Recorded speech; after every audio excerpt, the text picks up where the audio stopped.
दोस्तों, जो छात्र अब तक कुछ नहीं पढ़े हैं वो अब बोर्ड परीक्षा में 95% कैसे लाए। अब आपके पास सिर्फ 2 महीने का समय बचा हुआ है, दिसंबर और जनवरी। और कहते हैं कि आपका जो फ्यूचर है वो डिपेंड करता है आपके प्रेजेंट में, कि आप प्रेजेंट में क्या कर रहे हो, आपने पास्ट में क्या किया, कितना समय को बर्बाद किया, इससे कोई फर्क नहीं पड़ने वाला। अगर आपका प्रेजेंट अच्छा होगा तो आपका फ्यूचर अच्छा ही होगा। और अब आपके पास सिर्फ अंतिम मौका बचा हुआ है, अंतिम 2 महीने आपके पास बचे हुए हैं। आप यहां से अगर पढ़ाई नहीं करोगे तो आप एग्जाम में निश्चित ही फेल हो जाओगे।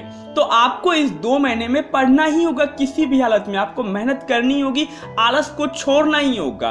और देखिए, यहाँ पर ना सिर्फ मेहनत से काम नहीं चलेगा, आपको ना अब थोड़ी समझदारी भी दिखानी होगी पढ़ते वक्त, तभी आपके अच्छे परसेंटेज बनेंगे। क्योंकि आपके पास समय बहुत ही कम है, आपको इतने ही कम समय में सिलेबस भी कंप्लीट करना है और फिर रिवीजन भी करना है। तो आपको तो थोड़ी चालाकी दिखानी होगी पढ़ते वक्त। तो सबसे पहले तो आपको यहां से लेकर एग्जाम तक 10 घंटे रोज पढ़ने हैं, किसी भी हालत में। आप चाहे कुछ भी कर रहे हो, कोई सा भी काम कर रहे हो, आपको किसी भी तरह से 24 घंटे में 8 घंटे या 10 घंटे या 12 घंटे, जितनी आपकी कैपेसिटी है, आपको उतनी ही देर निकालने हैं स्टडी के लिए। क्योंकि अगर आप 10 घंटे 12 घंटे नहीं पढ़ोगे तो आप कैसे सिलेबस कंप्लीट कर पाओगे 2 महीने में। आपके पास बहुत कम समय बचा हुआ है, तो आपको आलस तो नहीं करना होगा ना दोस्तों। अगर आपको अभी भी 10 घंटे पढ़ने में आलस आ रहा है तो फिर तो मैं यही समझूंगा कि आपके अंदर इच्छा ही नहीं अच्छे परसेंटेज लाने की।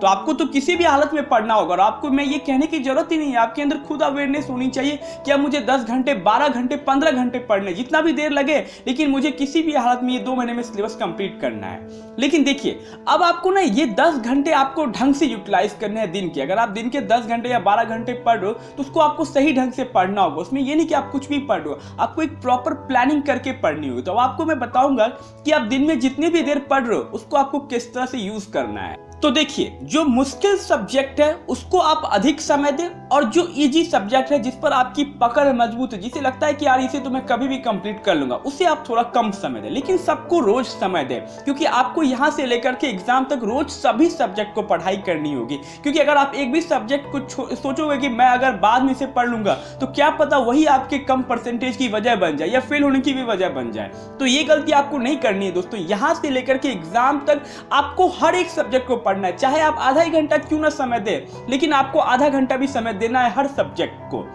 तो आपको इस तरह से पढ़ाई करनी है, आपको हर सब्जेक्ट को रोज समय देना है। तीसरी चीज है कि अब आपके पास जितनी भी फालतू बुक है, आपको उन सबको हटा देना है और आपको सिर्फ और सिर्फ एक बुक से पढ़ाई करनी है, वो है आपका एनसीईआरटी। क्योंकि एनसीईआरटी ही वो बुक है जो आपको इतने कम समय में अच्छा परसेंटेज दिला सकती है दोस्तों। और क्वेश्चन तो आप जानते हो, एनसीईआरटी से बाहर एक भी क्वेश्चन आपका नहीं जाएगा, तो फिर कोई फायदा नहीं है दूसरा बुक पढ़ करके दोस्तों। वो सिर्फ और सिर्फ आप अपने समय को बर्बाद करोगे। तो 2 महीने में आप सिर्फ एनसीईआरटी को ही कंप्लीट कर सकते हो दोस्तों। तो आप आज से लेकर के, अभी से लेकर के एग्जाम तक सिर्फ और सिर्फ एनसीईआरटी पर फोकस करो और जितने भी फालतू बुक है उन सबको हटा दें।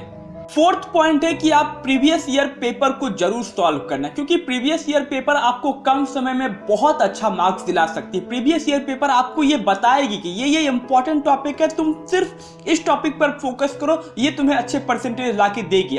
तुम कुछ भी फालतू मत पढ़ो, ये प्रीवियस ईयर आपको खुद बताएगी। अगर आप प्रीवियस ईयर पेपर को सॉल्व करोगे, प्रीवियस ईयर पेपर को सॉल्व करने से आपको ये पता चल जाएगा कि एग्जाम के लिए कौन कौन से इंपॉर्टेंट टॉपिक है, मुझे किस टॉपिक पर अधिक फोकस करना चाहिए, कौन कौन से क्वेश्चन सॉल्व करने चाहिए, किस तरह के क्वेश्चन सॉल्व करने चाहिए। ये आपको प्रीवियस ईयर पेपर को सॉल्व करने से ही पता चलेगा।